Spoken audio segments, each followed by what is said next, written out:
Too many people don't understand the world we live in today. They think of things in terms that perhaps ultimately are not relevant, whether it's economic, whether it's someone else's fault, whether it's my little bit won't matter if I drive a little less, if I turn off a light switch, if I eat less meat or no meat, if I make differences in my own life. And to me, that's the biggest challenge. How do we just get more people to wake up, learn how the world really works, get them to take those steps, see that every little step matters, that every one of us does matters, and to take each one of those steps. What have you found in your teaching that would help us move this country in that direction? Well, in a nation like this, everybody taking one small step is very important, no question about that. But at the same time, a nation which wields so much power in the world, it's important certain fundamental policy changes happen. Otherwise, we will be just driving on self-satisfaction, but no real solution. So, it's very important that nations come up with policies which are ecologically sensitive and sensible to do. Individual people, of course, they must do because we are democracies. If we don't express our concern in the way we live, the nation or the government is not going to change, the administrations are not going to change by themselves. It is the people's will which is expressed in the form of administrations, because after all, most nations are democratic and it's the people who elect the people who get there, all right? Individual action is important for awareness, because it's this individual action which will ultimately transform or culminate in the form of a sensitive administration. Without individual concern, a sensitive administration will not come. But we've reached a point on the planet where strong policies are needed. Ecologically sensitive policies are needed. You and me switching off the light is great, I don't even turn on the light, so I don't switch off either. If most of the time I'm alone at home, I never turn on the light. I can walk through, darkness very effortlessly. Unless I want to read, I just don't turn on a single light in the house, I'm just fine. The dogs are happy, I'm happy. That's about it. Every other creature is happy, lights are not on. So, yes, all of us can do that. It's very important, because if we are not ecologically sensitive, we will not bring an ecologically sensitive administration or policymakers to the place. But a time has come, strong policies are needed. Without that, there will be no solutions, because the turnaround time, as I said, I am not a doomsayer, but if we want to turn around this planet in terms of water, in terms of soil condition, this is something most people ignore in terms of ecology. The soil, the damage we have caused to the soil on the planet is the biggest. Other things may be visible, ice is melting somewhere, it's visible, but the damage to the soil we have caused across the planet is incredible and most dangerous, because this is where life evolves. You and me are just a little bit of soil. What was soil became food, what was food became flesh and blood. If we don't get it right now, one day we will get it when we are buried. Yes? Most people get it a bit too late, but everybody gets the point at some point. So, these things cannot be turned around with individual action. This needs a worldwide policy.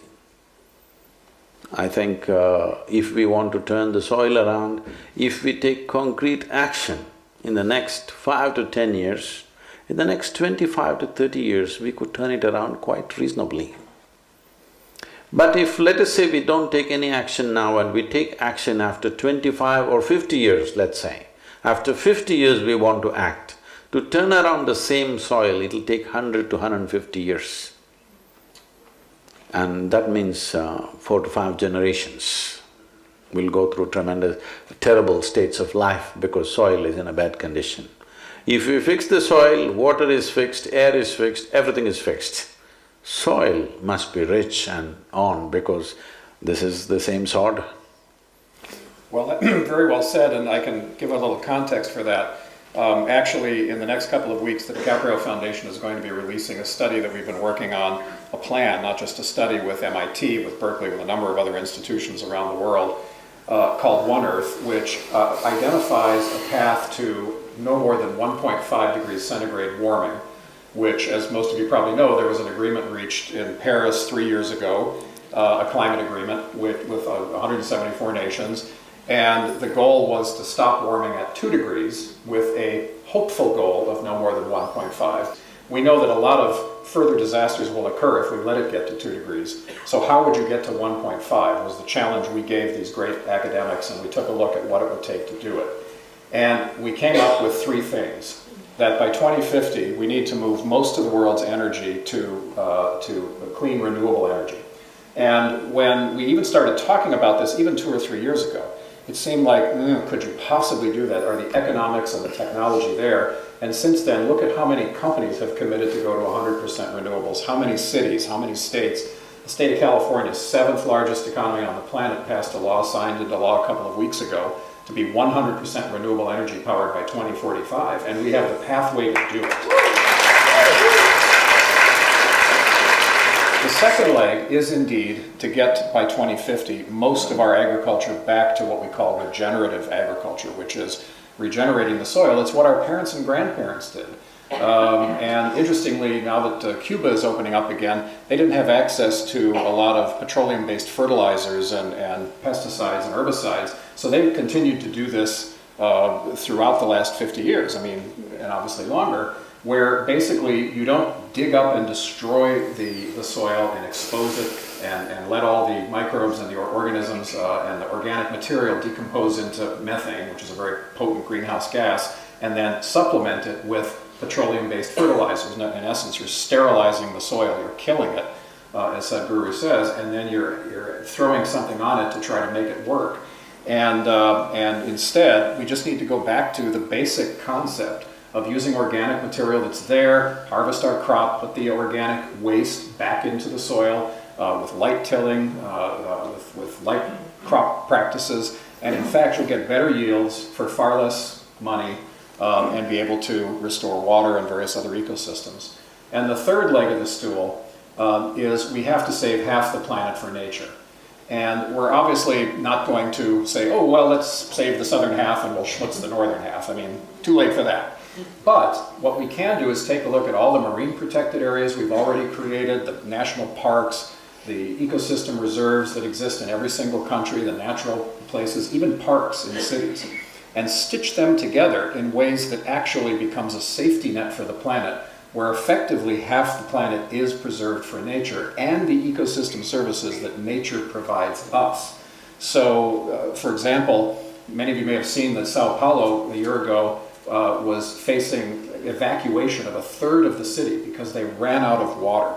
And that was because they had denuded rainforests many, many miles away from Sao Paulo. But that's what had sequestered the rain, sequestered the moisture, nourished the soils, which then allowed aquifers to fill and rivers to flow and so forth, that kept a city of 22 million people alive. When they destroyed those forests, all of that disappeared with the first drought. So now they're learning that that has to be restored, that it's not just for the sake of creatures or plants and animals that we'll never see. It's actually for the human ecosystem services as well. I'll get off my soapbox here, but my point being there's 3 things that will give us a livable planet and give us a sustainable planet for 10 billion people by 2050.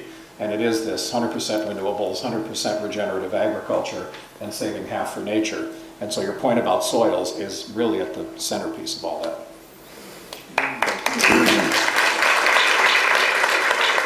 Humanity has the intelligence and for the first time the competence to fix things on this planet like never before. We are the first generation who have the necessary competence, intelligence, technology and communication capabilities. This human being is a tremendous possibility. In my perception, I think we are just geared, we have everything in place to become the greatest generation of humanity ever on this planet, because no generation was ever empowered like we are.